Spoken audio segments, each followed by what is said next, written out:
welcome to this episode of how to assemble 3D printed models using examples from the Newman miniatures range. This time we're looking at painting, and as you can see I'm preparing to put some black acrylic paint over an undercoat of acrylic grey primer. Now primer is necessary to make sure that the paint adheres properly, but more importantly acrylic is necessary because enamel paints often can react with the plastic and fail to properly set.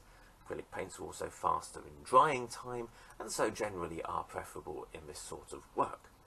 Now it's reasonably simple applying the main undercoat, similarly applying a main base coat of black. This is obviously sped up but gives you an idea of how quick the process is. This gives a good basis for this model because of course a lot of this prototype was painted black originally.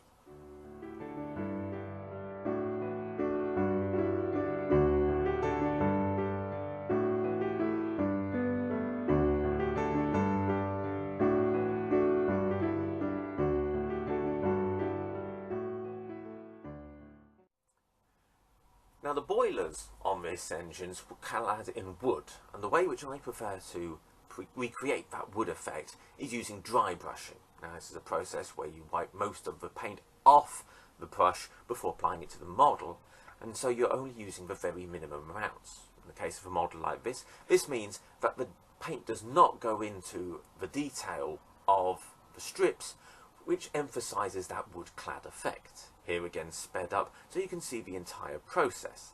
It's relatively simple, but I hope you agree gives a good effect. Rather than repaint the black at this stage, I decided to include the boiler bands, particularly as those at the smoke box and firebox would overlap onto the black, which would need redoing in any event. Here you can see I'm also painting in the nameplate. Here we have redoing the black. It's a good idea to make sure there's no little areas left over. One of the benefits of using a grey primer, because of course it stands out.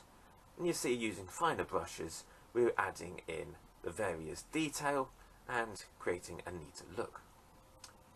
Of course we have fine detail which needs applying, very fine brushes you can see, and here we have the arm of the safety valve being painted into a gunmetal colour. You can equally see that some of the other points have previously been painted as well. And finally, we show some of the completed detail. I hope that this has been of interest, and I look forward to seeing you next time. See you then.